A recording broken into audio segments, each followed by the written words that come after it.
I just want to welcome to Hopeful Tribe Beverly Kyer. She's here to talk with me about compassion fatigue. So stick around till the end because there's a whole lot to learn. Welcome, Beverly. How's it going?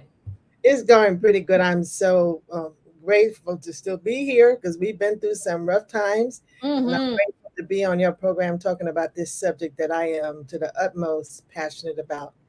Because I've seen we've seen a lot of devastation, and not just to the people who were lost in this awful time during the pandemic, also the people who were their families and friends who lost them and their struggles trying to manage them, and but the workforce trying to do the work under these conditions to meet the needs that they couldn't quite meet anymore, and having their own family. Because when I talk about compassion fatigue, among other things, I'm always talking about the professional impacts and the personal impacts on everybody. So I'm doing pretty good to still be here and be able to have this conversation with you. So thank you for having me. Oh, God, I'm so happy to have you here. And you look great. You know, Thank you. I'm not going to out you on the internet, but like when you told me your age before the interview, I was blown Now, away. You look so good. I would have mm, never guessed that. I was mm, thinking like, you were like closer to my age, right? then I'm going to put you in the will. No, I'm actually proud of my age. A lot of women are very secretive about that, and men too. But I'm proud to. October 1st, I'll be 74. So I'm Beautiful. grateful to still be alive, and That's still. what that's what I say to my girlfriends who are always, complaining about their age. I'm like, look, what's the alternative? You Not to be here. we either get older or we die. That's it. Mhm, Those are our two choices. So yeah, I'm mhm. really proud of my age. I'm gonna be 57 on August 17th. You don't look that age either. So happy to still be here. Mhm. Really, when I was young, people didn't think I'd make it past 21. You know, this is all gravy to me. Mhm. Tell me, and the Hopeful Tribe community, what is compassion fatigue? And if you could give us some examples, that would be really helpful. Surely. Actually, there are two clinical terms I want to tell you about. Yeah. Compassion fatigue is really secondary trauma and vicarious trauma, which I will explain in detail and give you examples about. But compassion fatigue itself, that's an overall term for it, is a syndrome that very much mirrors post traumatic stress disorder. As a matter of fact, the neuroscientists who work in my arena would tell you that what happens to us in the execution of our work and our service and our caregiving, because a lot of people are doing caregiving for families and juggling the work, what happens to us chemically is no different than what happens in the body and the chemistry of a veteran who's in Afghanistan or Ukraine or Poland today. It's the same kind of chemical reaction. And it just puts the body, it puts the mind, it changes the neurology, all of the systems in a way that could make us um, mildly, moderately, or severely or debilitatingly sick. Sick. It will break and chip away. As a matter of fact, it has 6 impact areas that it will challenge and stress and severely compromise our cognition, our emotions, our behaviors, our spiritual life, our interpersonal life, the relationships go all Hmm. this. And I know we've all seen that, as well as our physical life. Most people think about stress as a physical assault, but all of those things, everything gets really compromised. And under those 6 impact areas, spirituality too gets greatly challenged. A series of symptoms, warning signs. You could ask me about those in a moment. But let me define a little bit how it shows up. I said Hmm. clinical terms is secondary and vicarious trauma. The secondary, by definition, would say this: what you feel in behalf of somebody else, not yourself, not your personal family, that has been severely impacted, suffering, experienced some kind of traumatic event. When we hear about things, you get information about some horror, the fires, Hmm. floods in Kentucky, the children at the border that were absolutely devastated, the beatings, the shootings in the schools and stuff like that. What we feel in behalf of that distresses us, distresses us. And if you were anything like me, when I would get input on the news or the radio, or somebody told me, or was heading my way, because the courts are sending it our way, then I will become obsessed about it. I want to know there's an outcome. They found a missing child or the lost parent that went hiking, they can't find them no more, or they find more, rescue more people from those floods. It's an obsession. But the whole time that we're worried, grieved, angered, outrage, in deep pain about somebody else's experiences, it causes significant chemical reaction in our body minds. It can Mm-hmm. control your life. That's the secondary thing. And I want to say for all of us who are working still, and I'm not doing quite the same thing anymore, when you get a case file and you understand the circumstances that's brought that child, that adult, that senior, that veteran to you, you already step into some secondary trauma, because you say, oh my gosh, how could this happen? How can people do this to somebody? Does that make sense to you? That's a secondary trauma. The vicarious trauma has a more cognitive feature or nature to it, in that it talks about our exposure to these horrible situations, circumstances, crisis, chaos, victimization, tragedies, and therefore of the absorption. The body just takes on it, holds on to it. It never ever forgets. We stuff and store so much stuff, suppressed memories, suppressed negative information inside of us, that absorption, it changes us forever. And I'm gonna give you an example of this. Because we know the worst that could happen, we've seen it up close and personal. We struggle, we try to make a difference, try to save, rescue, prevent, and sometimes it works, sometimes it didn't. But because we know, we see the world differently than people, I call them the widget workers, who don't see. Does that mean that's not a negative thing? When I say widget, I say they work on stuff. They Yeah. make People design, who work build on stuff, things instead of cars, things, people. and buildings and stuff, but they don't work with human suffering. Yeah. And because you know what could happen, tell me you are not a scanner. You're not always on alert. You are always noticing something that has the potential of going wrong. Like Mm-hmm. one of the things that one of almost messed up, well, challenged one of my marriages was my husband and I used to love to go to the movies. And at a particular places had this beautiful park and walk arena and had these restaurants around the perimeter. And we came out the movies. We used to like to sit there on one of the park things and finish the rest of our popcorn and just talk about the movie and watch people. And he would just be and gaga watching people. But I could see the same couple walking by, kind of holding hands or somebody holding somebody's arm. And while he thinks that's romantic, it kind of looked like captivity to me. Mm. He or she's holding that person's arm. I think they're under. Does that make sense? That's the Ah. vicarious trauma, and we've Mhm. lost trust. We're not as carefree with our children. Say my kids didn't get to spend the night with nobody because I was in child welfare. Does that make sense? Mm. I was Mhm. in cancer unit for years, and so when something was happening and going around, then I'm extra careful with the sanitation, the protection, and the nutrition. You understand? We're not that casual, and I'm not putting that down. We're not that carefree, but it has caused a distrust. We stay. Mhm. This is the word I want to say. We stay hyper vigilant and Yes. hyper alert, like the widget world would never be. Mhm. That's vicarious trauma. But now again, that's probably a really good way to be, because we need to be protective. It's some real dangers for our kids. I could not imagine sending my kids to public school or high Oh, school in America now. uh, Give me homeschool. I don't care. I homeschooled my kids and I raised them in the 90s. I just didn't trust them. I didn't trust those But systems. even more so now because of that, if that makes sense. But Yeah. that's the change that has happened to us. So that's about. But while that's happening, it's a chemical reaction going on in Yeah. us. We're losing sleep. We can't rest. We can't breathe. We can't. I can't even be for years. My family went to Yosemite Park. My baby's 50. Oh. We went to Yosemite Park since he was 3 years old for Labor Day, and every year it's like 3 or 4 generations of families out there because the kids are grown up and they got married and stuff like that. And the other adults would be eating barbecue, playing cards, reading books, dancing, having a conversation. Me, because I worked in child welfare, I worked in child abuse.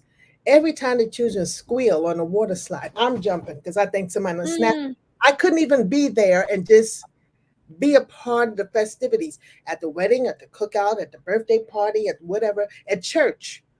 I'm noticing this is how we are. And I want you to understand that. I want you to understand that because we need to do something to bring out that kind of calm and settle and peace. Still keep an eye for the safety of our Mhm. children and our families, our patients, but we have to bring ourselves back in. We got to rein it in somehow. And Mhm. so that's basically what compassion fatigue is. That syndrome that impacts the neural physiology of us. It'll make you definitely ill. Mhm. Ill. Matter of fact, Dr. Nadine Burke said, because I was blessed to receive a grant from her. She was our first Love her. California Surgeon General. Love her to the sky. And she talked about stress and toxic stress syndrome. She taught us a lot. But she says the chronicity of that, to say that's part of your life all the time, could lead to 9 out of the 10 leading causes of death. Mhm. Hear me? And Mhm. I've been in a position where I say there's a whole lot of people in the graveyard misdiagnosed. Mhm. They thought it was something else, but I'm saying it was stress, Yeah. unmanaged, unresolved stress, i.e., compassion fatigue. Well, in the when we're stressed, our cortisol hormones go up, right? Mm-hmm, And then they cause all this inflammation throughout our body. mm-hmm. Now we know that inflammation is the main cause of chronic disease.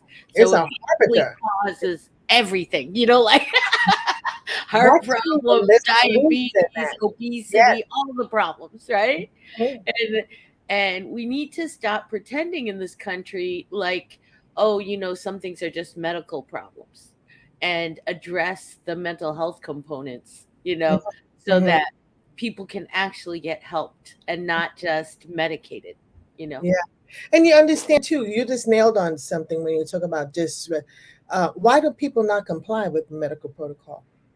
Why don't Mm, they go until you about to die? Most people you say you don't go until you let something really progress.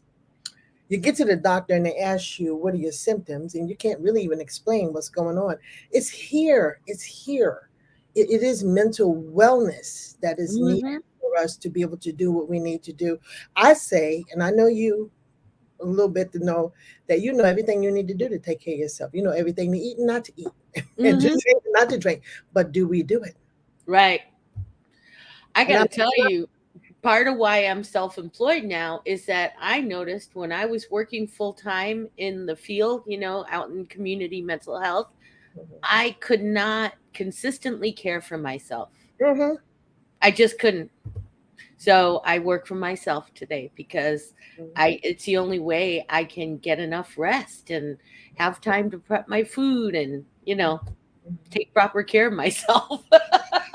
hmm I Mm, think the Achilles heel of people in the fields of human services, wherever they are, and there's a whole lot of professions, and not necessarily always professions in the fields. Our real problem is that we're so focused on them, to save them, to help them, to protect them, to help heal the healing process, that almost all, and I've done a lot of surveys, because like I said, I work in 28 states, I've worked with thousands of people over the years. And I usually ask that question to some extent in all of my trainings. I don't do individual work. I work with, at the time, always with the whole agency. It could be 600 people in that room. And I say, who do you pay attention to? Who are you watching? Do you even notice that it's taking a mhm, toll on yourself? And they mhm. all say, I pay attention to them. And even if you get these warning signs after my heart failure, and I was having a lot of conversations with people in the healing profession who were trying to help me, and they said, did you feel it and see it coming? Well, in retrospect, I could tell you what I saw, but I could tell you how I minimized it, Mm, rationalized mhm. it. I even had a white male friend. I work with him. The reason I'm saying he's white because what he said, he could have gotten a lot of trouble. He said, Beverly, your face is turning gray. So if you're going to tell a black woman her face is gray, two things. First, you don't lost your mind, or you're really concerned. He was Yeah. really concerned because my face Yeah. was great, was great. That was Ooh. 3 days before I went in, my heart gave out. But what did I say when he said that to me? I didn't have no knee jerk reaction because I knew he was respectful. I said, oh my God, I need to exfoliate. Oh, girl. Talk about rationalizing something. I'm sick. I'm about to collapse and wind up in ICU. And I said, Yeah, I thought he meant that I need to exfoliate. But he was seeing danger coming. He was seeing that I was sick. yeah. It Your wasn't, it skin's wasn't not normal. right, Beverly. He was trying to tell you, you know? We still laugh about that today. We have a reunion every once in a while. I said, "Yeah, you took a chance." Everybody else in the lunchroom when he said it, they thought he insulted me, but I knew he was trying to express something. But anyway, my point is, I didn't see it coming when I couldn't breathe walking up the stairs. I said, "Girl, you need to lose some of this weight." I had every rationalization, Mm, but that's what we do. hmm. And my message to all of us, to all of you, all the people you're talking to on your programs, is that we learn to take care of ourselves concurrent. But I don't trust us because we are other people focused. I think the younger generation is more focused than we were. But I Yes. want to say this too. I believe that all of us need accountability partners. Like if I work with you, I say, keep your eye on me. I get to acting too crazy. I want you to tell me to sit down, take a pause, take a breath. And I would be doing the same for you. I think we need somebody because we're like the last ones to notice when the stress is really beginning to creep up. It's so insidious the way it does Hmm. and overtake us. So I want a friend to say, take a pause. So you're doing too much, you're moving too fast. It's working. Take a walk, step outside, get some air, drink, get hydrated, Yeah. some more sleep. One of the things that really saved my life a couple times is when I was spiraling out of control into burnout and just really stressed. My doctor suggested I take some time off See. twice. He was like, I think you should take some time off. Hmm. Hmm. And yeah, that really saved my life. And it'd be so much better if you, the people you work with, had permission to just get in your face like that too. Hmm. Because Well, then and we get early intervention, and we don't have to let the stress get so far. We can mitigate it and pull it back in. yeah, yeah, I think that teams now are starting to think about that. Hmm. However, um, if there's always pressure from the agency to do more and do more and do more, it's kind of limited. You know what I mean? Like you can have accountability partners and that's great, but for instance, the last place I worked, I had to do a 40-page assessment, complete clinical assessment Hmm. every time a new patient would come in.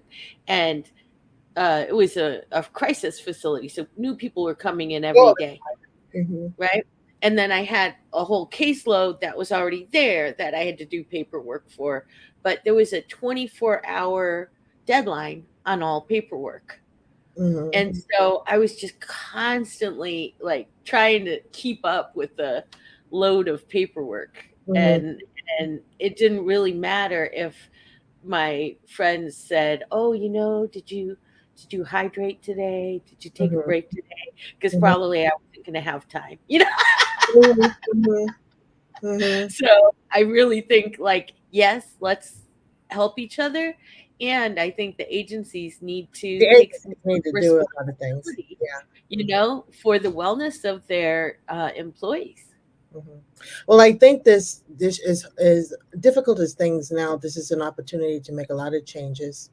Before Hmm. COVID, things were really, really ridiculously hard, very, very challenging. Before COVID, COVID Hmm. comes along, and what it has done is cumulative stresses, compounded stresses, putting Yes. all you into exacerbated states of stress. I work with a lot of managers around the country, a lot of management teams, and I say it's time to sit down with your staff and say, okay, based on what we have, who we have, the resources that we don't have necessarily, what can we really do for this mission? It'll never be the same again. You can't meet all of the needs of it, and we need to put our heads together, not just for the manager to come up with it, but for the staff that are on the front lines of the work to say, this is what we could actually do. Something I always had this issue about paperwork too, because I too had to do a lot of similar kinds of reports for new patients, but I found that so much of what was on those documents, particularly the big ones, was redundancy. And I remember asking, I said, can you do some of this stuff on the computer and so you populate it Some pieces you don't have to just fill in all the time, but really, really look at all of your work structures and all of your operations together as a team and revise what you're going to do and how you're going to do it. The truth of the matter is, that thing called the great resignation is real. Yeah. And and it's gonna save you. And I want to thank the young folks too because they're making that happen. See, they don't. They're not going to keep doing that, and they have the capacity and the tenacity to push back and say we need to revisit how we do this work and what can we actually deliver.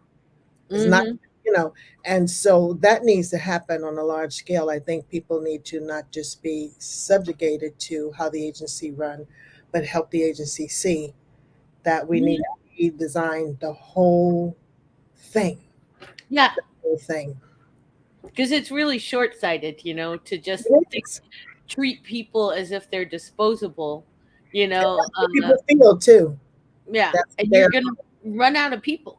There's Mhm. not an unlimited number of social workers and doctors and nurses on the planet. So I hope these systems start to change soon because we already had a nursing shortage before the pandemic. Mhm. So I'm like, what? How long is it going to take to dig out of this hole? Mhm. Mhm. Well, Whenever, yeah. people could be forced to do this in a way too. I was looking at the Bureau of Labor Statistics in some city. They were losing an average of 4,000 people a month. Some cities, just the Whoa. area alone. And I say when it hits that wall, because some of the agency directors have said to me, "Well, we can't find people to get this job." I said, "Well, you need to change the way you Mm-hmm. do the job because you're going to lose the people you got now." And Mm-hmm. there's just making people take a look. But those conversations need to happen on a broader scale, not just one on one. It needs to happen at the meeting. You'll need to have be more. When I say political, I don't mean like that nonsense that goes on in the Congress. I'm talking about more say Yeah. be more political in how you think and you look at procedures and protocols and guidelines and Yeah. say where can we, shift this around, change this in a way that's realistic to first, you should be taking care of the staff. I was an assistant chief of service Mm-hmm. at a medical center, and my priority along with the chief is our staff came first Mm. so that they could deliver quality service, but we did not want to lose them. I mean, unless they really weren't doing the job, but that was very, very rare. But do everything that we can for them to feel valued, appreciated. I remember some real emergencies happening because it was a medical center for veterans, but it was one of the big, big facilities in New York City. And I remember it was a big flood or something like that, or a big something. And there was going to be an influx of people coming in for the beds, and so I needed to call the staff and I said, we need to empty some spaces, discharge some people to make, that we're not in critical condition. We have a diagnostic rating thing so that we can make space for these people. And that must have been like 4:40 at night. It was time for them to go home. But I didn't call and demanded them. I went down to those wards and I went through Mm-hmm. those books with them. I said, let's see what we have to work with here. Does that make Mm-hmm. sense? I just didn't dump that off because that was a breaker Yeah. situation. And many of them said, I was able to stay, and they stayed till almost 11 o'clock, 12 o'clock at night. They said, because you were with us. Mm-hmm. Oh yeah. You Oh didn't yeah. just dump on us. Mm-hmm. Yeah. But it's to be, have those conversations. Don't be victimized by how the structures, there's a lot of barriers built in to how our agencies operate, barriers to self-care, self-wellness, agency, just the whole thing with the staff for them to feel uh, like this is a place that looks after them as well. But When you were in that position of authority, did you put anything in place to prevent burnout and vicarious mhm. trauma? Well, Uh, one of the first things I did is I modeled some stuff for uh, them. okay. So we set up some groups, and I mandated breaks. I Oh, mandated lunch. If I pass by your desk and you sitting there at lunchtime, I said, "Get up, Sue. Get, I don't care what you got to do." So I mandated some things, but I actually asked them to put into place some kind of team. You know, you got meetup. We had a stair walking team.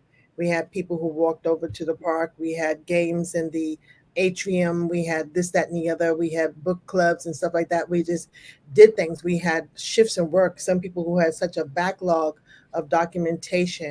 And we had like it was like a library where we could just kind of get together and say, what can we copy and what can we kind of replicate instead of you doing all of that stuff again. But here's the main thing I did. I asked them, what ideas do you have? When I sat down with the whole team, what ideas did you have? How we can make this easier, how we can make this some sense. And that's when managers get to learn that some of the systems are just redundant. They don't really, we be doing things over a number of years that no longer really had merit. We just did it because we were always doing it. I had to get, and they would say, why are we still doing this, Miss Kyer? Why are we still doing that? And I say, I don't know, but let's get rid of let's look at it and see if we can get rid of it. I had to go through channels and stuff, because there was a medical director and all that stuff. But get ideas from them. From them, they're doing the hard work, and let Mhm. them alert you. Yeah, yeah, I yeah. love that. I was just recommending that to some administrators recently. Like, have you asked your staff what would help them? Like, Ooh, that's a thing to ask. just don't understand why we've like forgotten how to talk with people. Managers put a lot of burden on themselves too, and I always say to staff, direct staff, because sometimes the agency said they would want me to do a whole agency-wide training, but sometimes they want me to do something specific with the direct line and then the management team. But I always say to them, have those kinds of conversations. The burden of responsibility to figure out how you're going to do this new thing post-COVID, during COVID, because it ain't going to be over for I don't know when, is not on you. You sit down and let your team, you hired these people because they brought something to the job. Now respect their capacity to think themselves, think all of you through this and restructure your whole entire operations, get their input. And then some of the managers look at it as a relief, but then again, you do have some managers that have a tendency to micromanage a little too much. Mm, And so I had to do some extra work with them to, you need to release some of that stuff. You can't, these people are working from home. They got the kids in the background, the pets, their mother and their father is sick. They had to bring them out of the nursing homes and they're coming yeah, in. Yeah, now they've got. the nursing homes closed, the daycare centers closed. Where do you think they're going to put these people just to come back and do what you thought they were supposed to do? Find out how that's going to work from them. Hmm. From them, what do they need to make it work so they could do maybe a hybrid or whatever the case is. But yeah, I just tell the managers, don't try to figure it all out by yourself. That's impossible. Besides, how many times have you been hired to do a job? I've been hired to do managerial jobs. I was doing while somebody was on sabbatical, and man, I didn't even know what the staff did. I was just supposed to, kind of hold it together. So it would behoove me to find out Yeah, what they do and what is challenging, what is working, and what is not, as opposed for them to just think that they're going to deliver what I think they should deliver. That doesn't make any sense. yeah.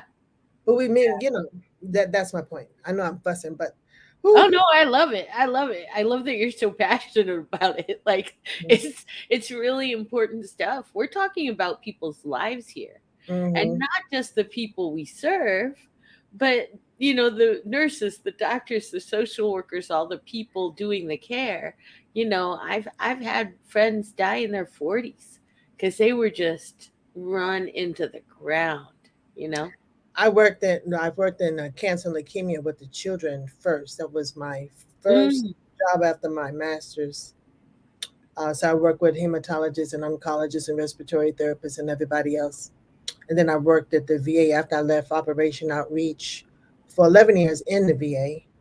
So I work with medical doctors, all of the medical professions, the nurses, everybody, all of the aides and the physical therapists and stuff like that.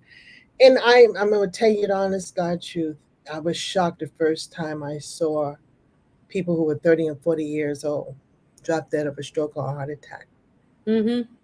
And being the person I am, it made me take a look because I'm an inquiry. I'm a profiler. That's what I learned from the Department of Defense in this sense.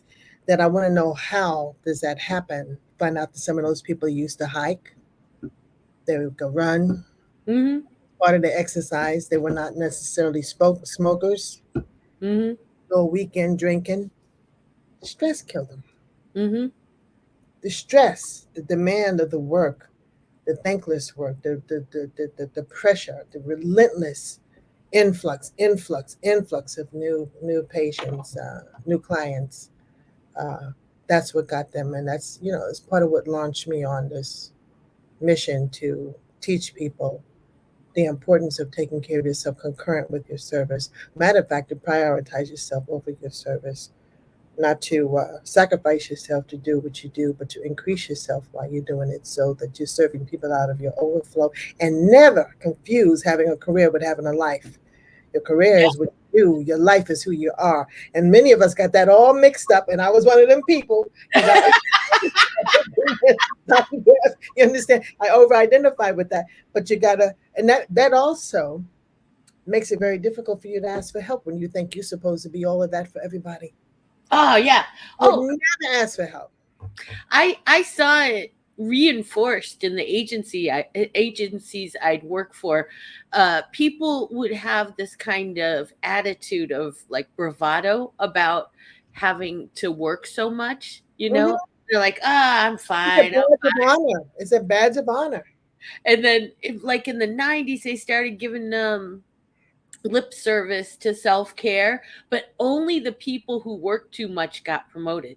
So Mhm. it communicated effectively that even though we're saying take care of yourself, we really don't want you to take care of yourself, you know? Well, let me tell you what my sister-in-law said. She was my best friend, believe it or Mm, not, and she got I on me believe about that too. And she said, "They're gonna be talking about how nice you were."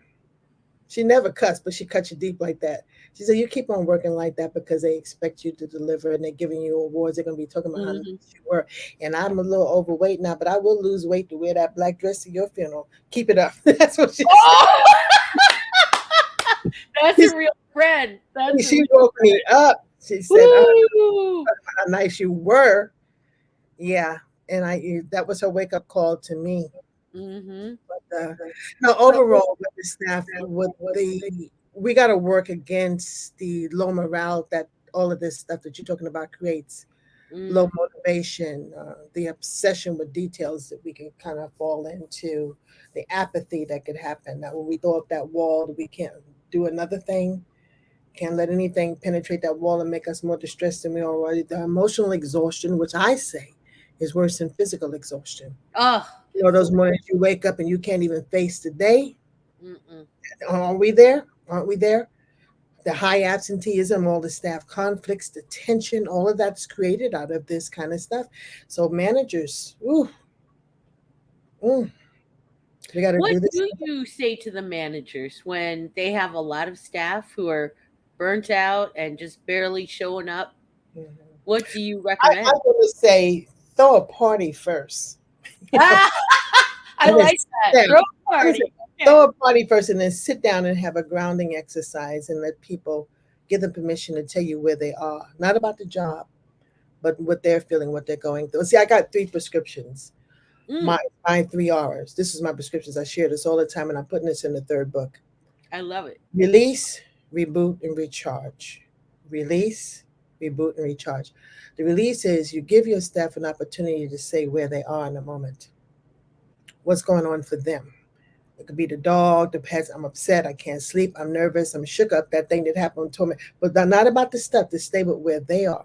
To just kind of get that off. Matter of fact, a lot of agencies asked me. They said, "Miss Kyer," said, "Well, they love your trainings. We want your trainings, but they just need a little bit of time to cry and to Mm, moan and to bitch and grieve about." So the release thing is important because it's a little bit like debriefing. We mhm. store stuff, and when you hold on to negative content, it festers and it begins to Yeah. chip away at you. The reboot thing is to encourage them, say, "This is what we're going to do," and you're going to come up with some ideas of what are we going to do to get our snapback throughout the day. I'm gonna stop and do these little breaths, a little pause, a little stretch exercise, a little meditation, a little game thing, a little whatever the thing, whatever you're gonna do to kind of get the body unconstricted. Because when the stress happens, when something happens, the body goes into instant constriction. There's a part of the brain called the amygdala, and it sends the stress hormone, even if it's a minor thing, or maybe it could be surprised it's your birthday, but it sends that chemical out all over the place, and it communicates with the body that something is about to happen. And the body puts out this foster tissue that tightens and braces, always for the worst case scenario, until another part of the brain called the hippocampus says, well, this is not really that bad. No, this is really concerning, or maybe you should call Sue to help you figure this out. That needs to happen, but it cannot happen when you're so flooded with the stress hormone, because you just keep on and keep on and keep on throughout the day, waiting for, I don't know, the weekend or the next holiday to do something. But that constricted state, that's part of what gets you sick. But when that hippocampus is flooded with stress hormone because you won't stop, short-term memory is knocked out, Mm-hmm. problem solving is knocked out, critical thinking is knocked out, rational thinking is knocked out. Matter of fact, Dr. Bruce Perry will tell you in a moment. He's a renowned trauma specialist. He says it's hijacked. Yeah. It's hijacked, and you're not your best self. But you're gonna still push through it, still try to push through it, but that's to your detriment. To your Yeah. detriment. So that's what I do. So I want to teach them, I want to give them permission, and they're gonna catch me doing it. Stretching or bending or dancing or singing, whatever the case is, doing it like a model that is safe. You got to make it safe for your staff to take time. And I tell staff too, don't everything don't require permission. Decide to step away from your desk and walk around the building. Don't be asking no permission to do it with each other. Just say, come on, however that's going. So that's the release, the reboot is whatever you do, some technique, this kind of bring some calm, settle the central nervous system. A lot of breath work. There's some powerful stuff out there to do, which I teach. The third one is a recharge. I'm very meddlesome in a loving way that I say, what are you going to do ridiculous for yourself? Don't be telling me about no chores and taking care of mama. What are you going to do for fun and to lift and to refill and recharge yourself? It's usually delightful stuff, fun stuff, some humor stuff, some creativity stuff. And I say, what are you going to do at the end of the day and what are you going to do on the weekend? Always ask for the end of the day. Listen to some music and stuff like that. And that just something that brings you joy. But that's my prescription on a daily basis. And I really ask people not to be waiting for some magical time to rest, because time doesn't play fair. It ain't Mm. coming to you. It ain't never coming to you. You decide, you declare when are your moments to do you, live your life, and you be tenacious once you do. My lifetime, my activities, not only my mani pedis, but my life is in the calendar, right along with all the important stuff. I write me in all the time. All the Yeah. that ain't all work. That's me. Oh, That's yeah. Beverly.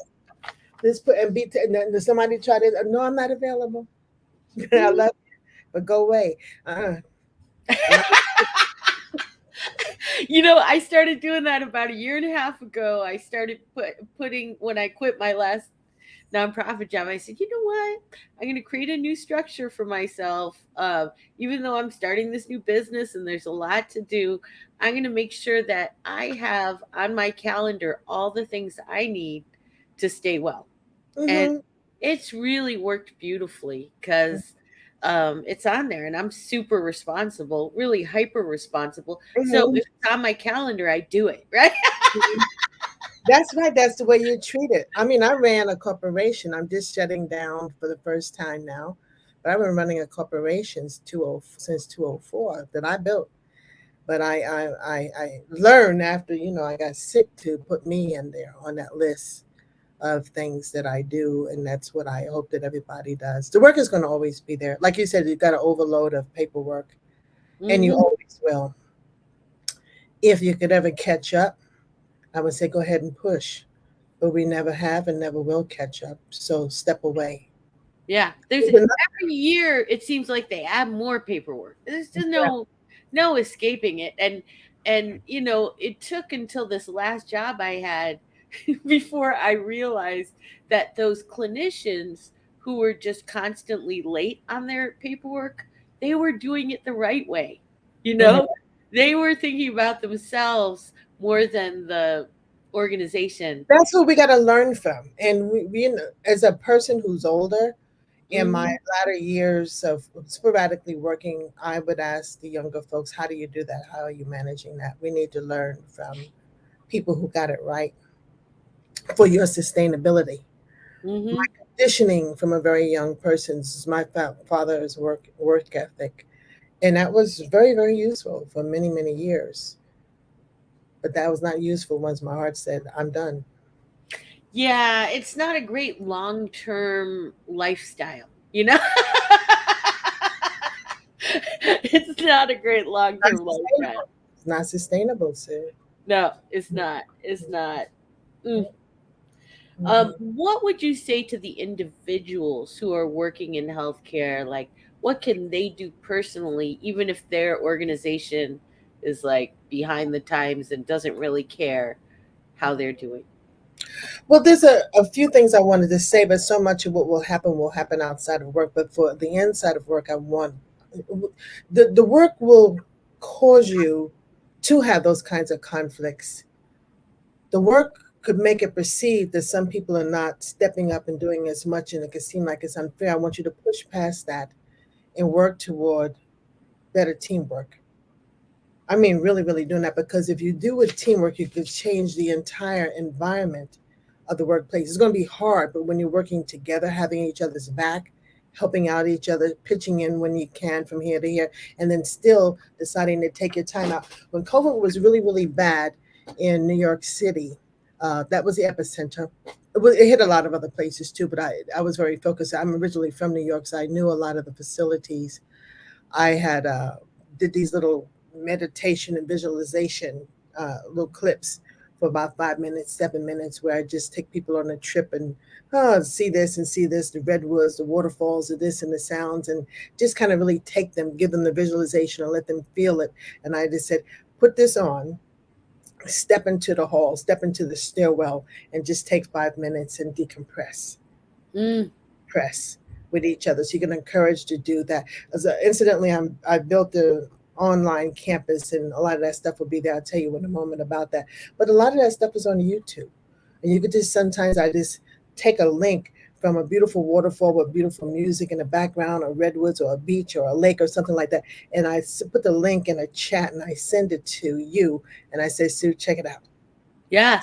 Sit at your desk for a moment and just take a pause. And I say, I got you covered for a moment, covering you for a moment. So if anything kind of comes up while you're taking your 5, 7, 10 minutes, then I got you back on that kind of thing. Try to do it, kind of create all the moments we could have fun, have lunch after at some point together when you can, have a little dinner break, have your happy hour or whatever the case is. Now I'm gonna tell you something.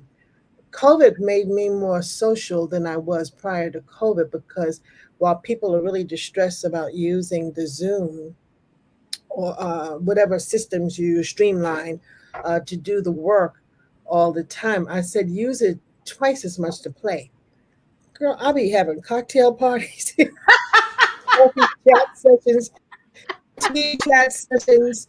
We be playing games. We play Kahoot. We play Spider Solitaire. We do puzzles together. I said, let's just take some time and get together and do this. And I mean, just stop. Just stop. Hmm. And that's a routine part of my life. I socialize up the wazoo. I even have a women's club on here, and we do things, and we watch movies together, because you can watch and play things from Netflix on your Zoom. And we, Yeah. talking, have all kinds of fun. Sometimes we had jazz under the stars, and we had this jazz music. I watched Patti LaBelle concerts with my friends. I watched Diana Ross Oh, with my friends. I watched Beyonce dance with friends. I'd be trying to emulate her myself, but I did all on the Zoom. go All that Beverly. I wasn't good. All that on the Zoom. But use what you have available to do it. See, the beauty of that is, when I said more social than before, we don't have to plan a time to get away from the house, get dressed, drive someplace. It's just like I get a text from my friend Deb, and she said, "Bev, let's get together in an hour." My best friend Ray, let's get together this evening at 5. And I got nothing to do but finish work, go in there and wash my face, and go down and make whatever beverage we think we wanted to have, or make a meal and come on up here and do it. Save time. It's not as time intensive. That's why we get to do so much more.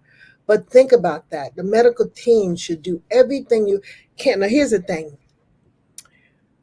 I worked in medical facilities twice. Mm-hmm. I know the loss, I know the struggle, I know the fear, I know the anxiety, I know the appreciation, I know the attacks of parents and family members on you when things are not going well for their relative. I know that the threats, the meanness, I know the complaints that you can get from the very person in that bed you're trying to save. Now, there's some good things, but I'm talking about the things that are challenging, and that's what I want you to counteract. You need to do everything you can to bring as much joy in your life. See, we got two brain hemispheres, a left brain and a right brain. Yes. So very, very important.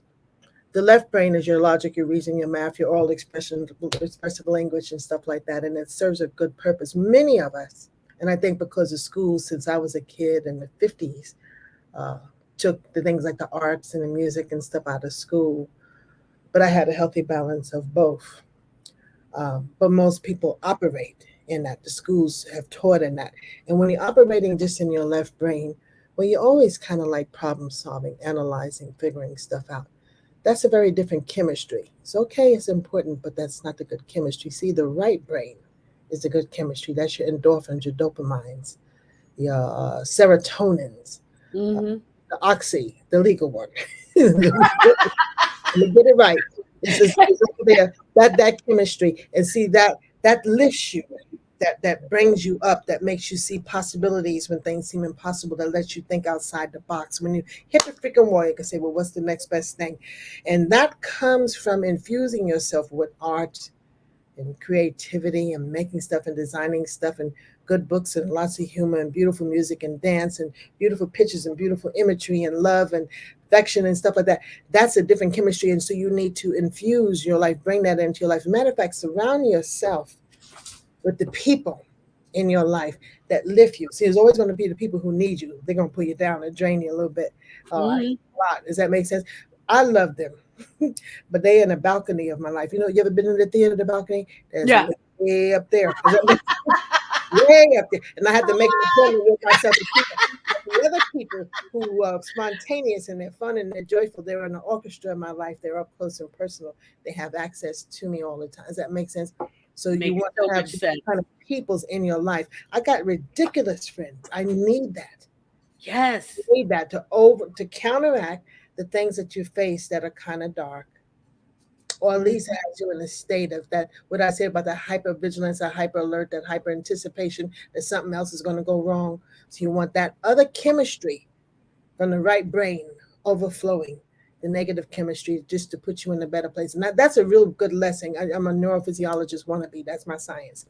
Nice. But that's what I want you to really do. I recommend that through the for the medical people. If you got I that person, just love a that. ridiculous staff member, you need to stay near her or him a lot. This- Mm-hmm. you need to Yeah. laugh. I watch, even though I watch stand up comedy, and I was raised a church girl, coming pastoral family. I don't care that they cuss, just make me laugh. Yeah. I know. The last nonprofit I worked for, I was working in a medical facility, and when things got really tense, when there were a lot of really acute Mhm. patients on the ward, I I would come out in the hallway and say, "I think it's time for a Disney princess sing along." See? That's what I'm talking about. I'd be all up underneath you all the time.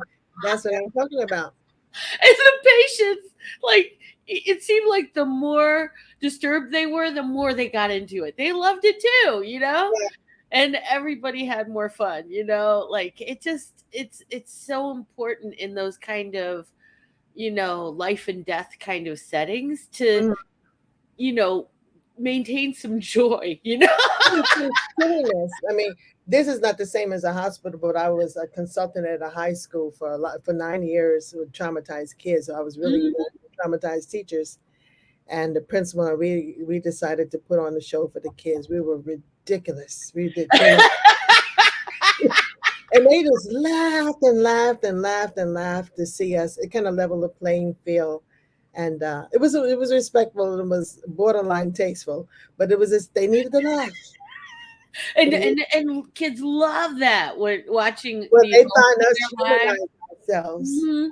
The Acting like principals, all the cool. teachers, and the counselor, they saw us humanize ourselves, and it just brought a whole nother level to the relationship.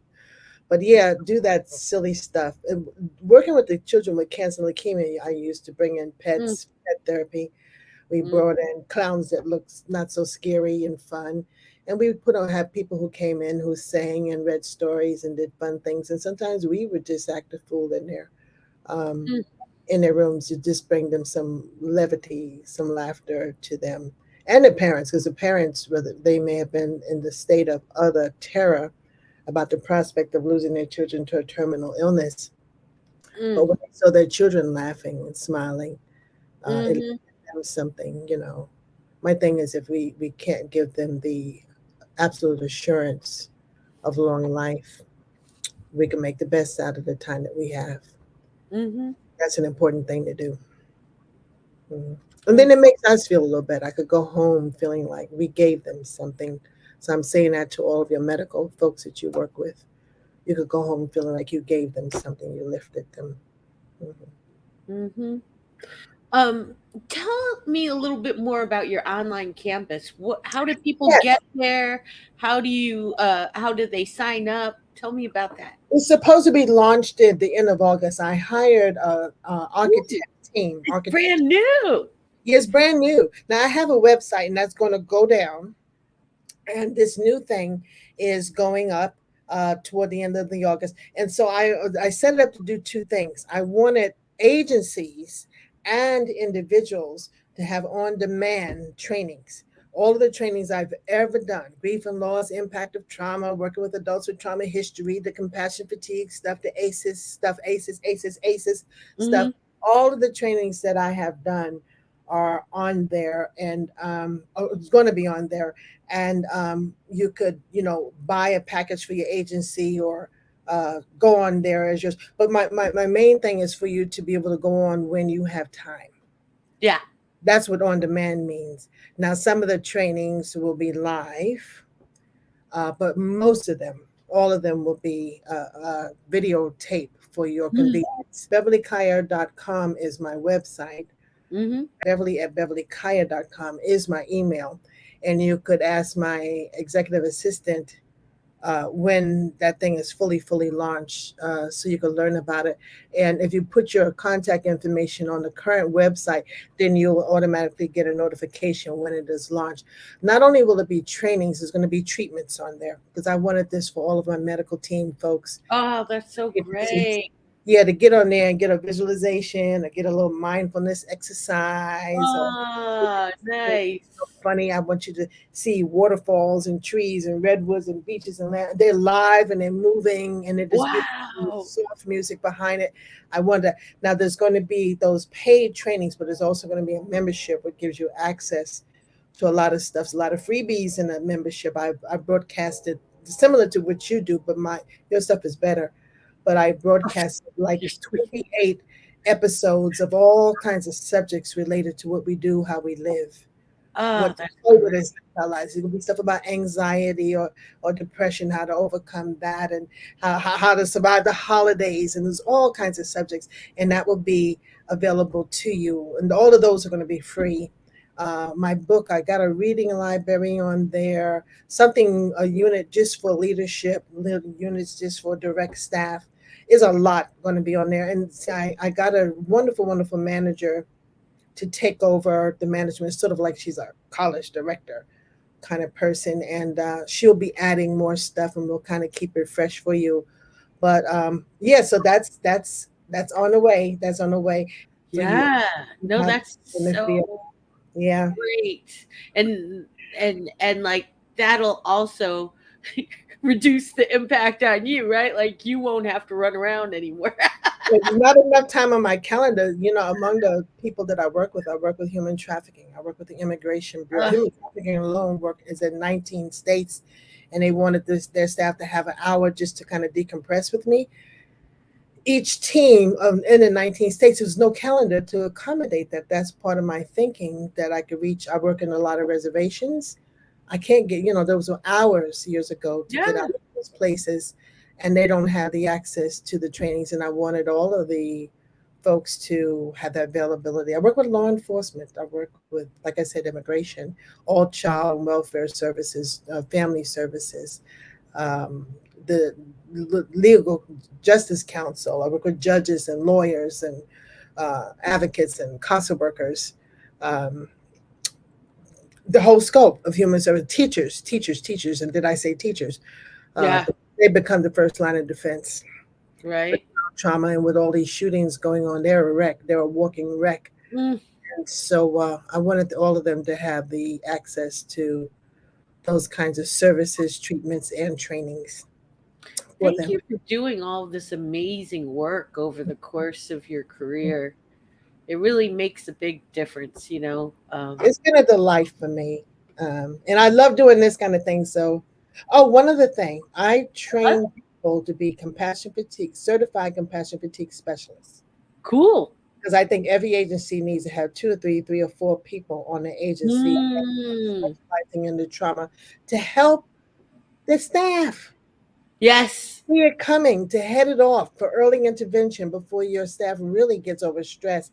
And my next certification program is a 3-day intensive. It's on the 21st of September, 22nd and 23rd. But I'm going to try because I got a team now to do about 3 or 4 of those a year. And I think the compassion fatigue uh, certification that comes with CEUs, right? Yes, it does. Yes, it does. It's Yeah. a So for you $100. licensed people out there, Mhm. you can also get some CEUs by taking that. So, You'll be mm, some CEUs with some of the other classes too, the other trainings. mhm. Yeah. Oh, Book. awesome. Don't forget the book. Yes, I think I sent you. But there's 2 books out there. This one is a blueprint for self-care. That was actually my first book. Yeah, I Yeah, have that one. that's right. That's right. Mhm. So I'm doing what I can to leave something to the field, but you help each other through what you're going through. That's your best medicine. Look out for each other. Have the courage and strength to challenge each other to do what's in their best interests. When you see somebody really, really struggling, say something about it, even at the risk of being told to mind your business. That's okay. Be loving meddlers. Yeah. And yeah, that's Um, important. because we're on Hopeful Tribe, I like to ask everybody that interviews, what gives you hope? The, given the darkness and the ugliness and the hate in the world, that there's more good than negative. Just that the negative is louder at this moment. It gives me hope. And I know that there's a lot of people out there doing wonderful things.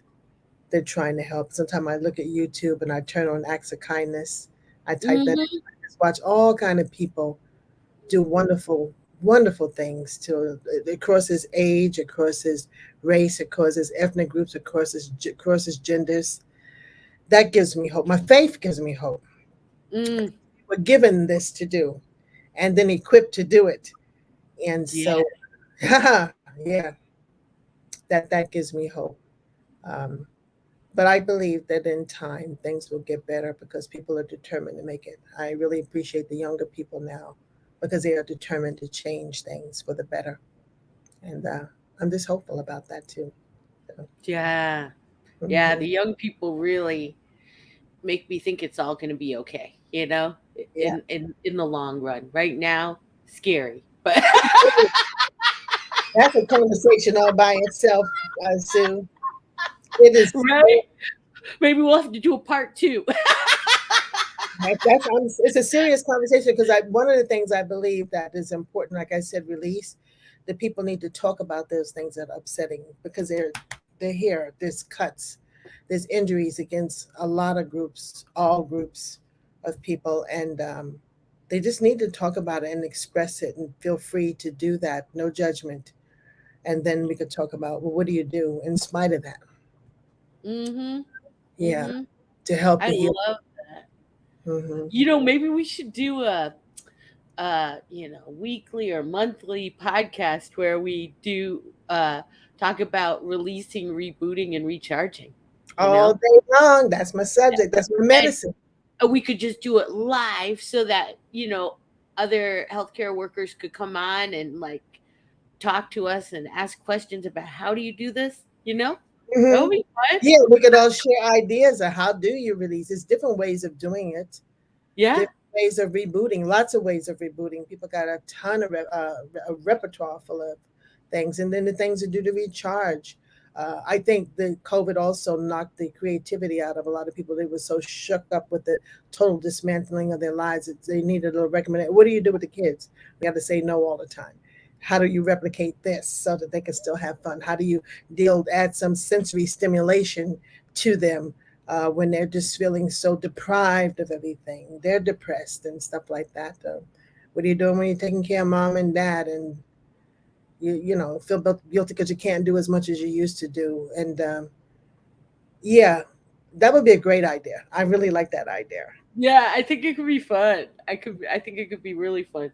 Well, we'll talk more off camera, and I want to thank you so much for being here and for everything you do. I think you have a really important voice, and I think we need to preserve the people in healthcare professions that are still there.